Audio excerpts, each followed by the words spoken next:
What's going on, guys? Welcome back to another video. It's your boy Ross. I'm super excited today. We're going to talk about Ethernal Elves, how my elves have been doing, what's going on with some gameplay mechanics, and just like some different ways that you can play the game. So first off, you need an elf to play. You need a sentinel to play, which the floor price has gone down right now with, Ethereum going down. It's at 0.139, so a great time to pick an elf up. There are 3 different types of elves. One is going to be an assassin, which is a melee class. 2 is going to be a druid, which is a healer. And 3 is going to be a ranger, which is a range class.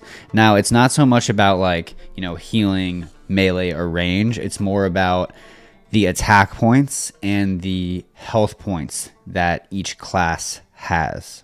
Okay, so rangers can kind of be power leveled with a druid. If you see over here, I have a level 31 ranger.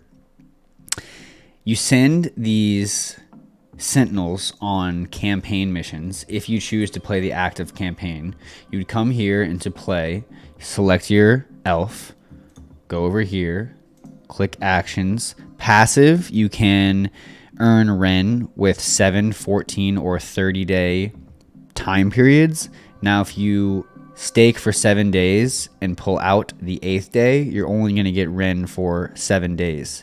In passive mode, you earn 1 level per day in passive mode. So if you stake for 30 days, you'll get 1200 Ren and you will be level 30. I chose to play the active campaign. The only downside is that there's a lot of transactions. Like for every campaign sector quest that you send your elf on, you have to pay a transaction fee, and every time you use your druid to heal, you have to pay a transaction fee. The druid's heal ability basically just reduces the amount of time that your elf is on a campaign mission.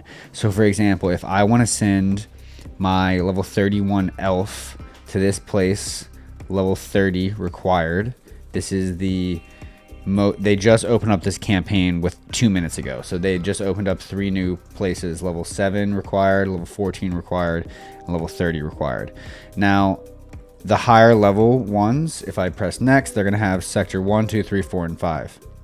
Now, why would you want to do one sector compared to another? Sector 1 is going to take less amount of time, and you're going to earn less Ren. So if you want to power level and go to certain sectors, you might click sector 1, send a ranger there. It will take 12 to 24 hours or something. If you heal it with a druid, it will reduce the campaign time in half. So if I send my ranger over here, I'm actually going to use weapon, use item. Let's see if I have an item real fast. Profile. On my ranger, I do have a moon elixir. So the moon elixir increases the health points, which is then going to make the campaign time faster.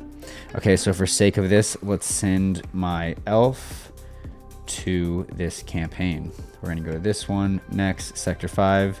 I'm going to get a new weapon, look for a new item, and use my item. Next, confirm, baby. Let's go. 31 bucks. Confirm. Now, it might not actually be $30. That's just an estimated gas fee. Whenever the transaction goes through, we'll check that out. But now you're going to see a timer. Once the transaction goes through, a timer will go up on my ranger. And I am going to basically want to heal that ranger. So we're just going to wait for this contract to go through. But so when you send your guys out on campaign missions, they can come back with items and they can come back with weapons. The weapon tier is going to increase the attack points, which means that you will kill the creatures faster, thus finishing your campaign mission faster. There's other items like this Midas ring, which I was actually very lucky to get on my first mission ever, increases the reward of Ren by a factor of 2. So these items, you can look them up if you get them. I think it's a 20% drop chance on the campaign missions. And also, whenever you send your person out, you get your Ren immediately and you get your weapon or item immediately. So it looks like I didn't get an item and I got a different tier 2 bow, which is fine. And then I've got 2 days, 2 hours until this mission is going to be over. I'm going to heal with 2 druids in a row.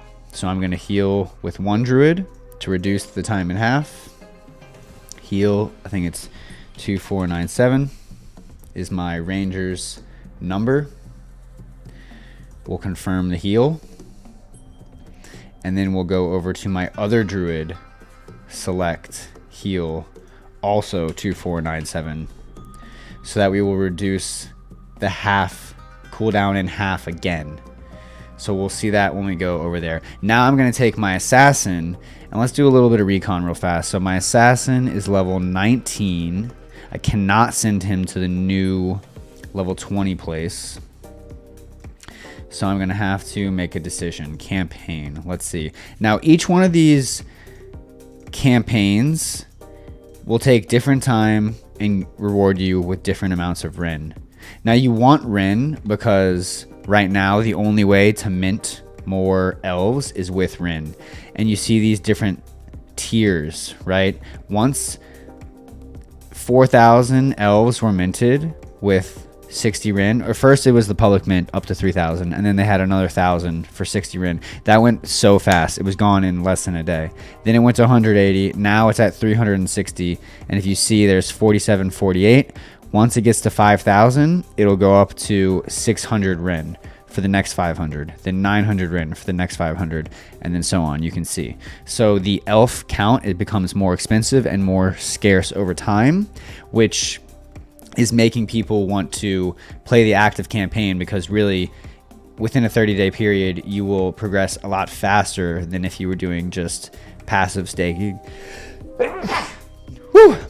Bless me, excuse me. If you see over here, I saw this ranger on OpenSea. This ranger is level 60 with a weapon tier of 5. This is the only ranger in the game with a tier 5 weapon. If you see, this was minted 7 days ago. So within 7 days, this person already made it to level 60. If you stake for 30 days, you'll only get to level 30. So it's obviously a lot faster to... I'm sure this person was healing with a druid very fast. Okay, let's go see the transactions. So you can see that 2 days went to 1 day and then went to 12 hours because I healed it twice. If you heal with your druid, you don't get Ren. It goes on a 12-hour cooldown, and you get 1 level. You don't get a weapon or an item either when you heal. So no Ren, but you can get, you know, there's a debate. Like, do you send your druid on a campaign to get Ren and weapons? Which, there's a long cooldown for druids to go on campaigns. So I've been like, you know what? I'm just going to heal and power level this ranger that I have and get as much Ren through him as I can. And then I will mint my elf when I have 360. So I have 312. I can send my assassin on a mission right now. So let's do that. Let's think. Okay, campaign mission. He's level 19. Level 10 is required. Level 20 is required. Let's go to the level 14 place since it's new. Let's go to sector 5. We're going to want a new weapon and a new item. We'll get 44 Ren immediately. Cool. Confirm. Send them off, baby. I was doing some math in my head. I think I'm going to be like just a few Ren short of minting an elf right now. So it looks like the next time I'll be able to send my elf on a quest will be in 12 hours, 12 and a half hours. So in 12 and a half hours, assuming that this is not minted out, with just 250 more, I should be good. Then I should be able to mint another elf. There's been some updates in Discord, some hints, I guess you could say, that have been dropped.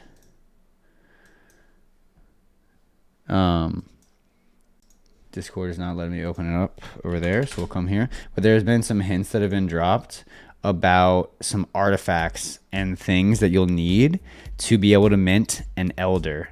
Now, if you mint an elder, that's basically like, you know, the Genesis. You need an elder in this game to like really be progressive. At least is what I've read and been alluded to. So it says, we'll be announcing 3 sets of campaigns which will be released 7 days after the battles began, which is what I just sent my elves on.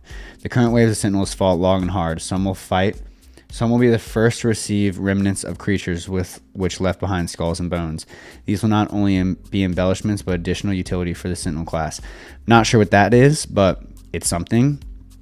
Also, they talk about the Eternal Elves elders, the elder artifacts. So if you have 4 to 10 elves, which I have 4, you'll be able, and I'm about to have my 5th one tomorrow, you'll have 2 artifacts. I'm not sure if I can mint 2 elders or what that means, but they're leaving some guesswork here. The game is really fun, guys. The only thing that I will say is the transaction costs, you know, that you're doing time over time. It does get a little costly with the transactions, but you know, I feel like it can come back if you're minting the elves. I'm definitely net positive from my investments in this game so far. Plus, I'm having a fun time, and it's something to look forward to, you know, over time. So I hope you guys got some value from this video. As always, like and subscribe, leave a comment.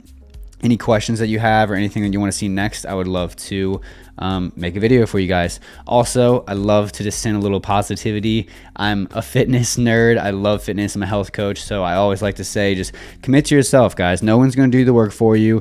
Go on a walk, stretch, drink some water. Boom. It's super important just to do the things that you know that you need to do to put you in a good health headspace and be healthy, so that you can be a good person and impact those around you in a positive way. So with that, you guys have a great day. Play Eternal Elves. I hope to see you guys in the Discord, and like this video. See you guys in the next one.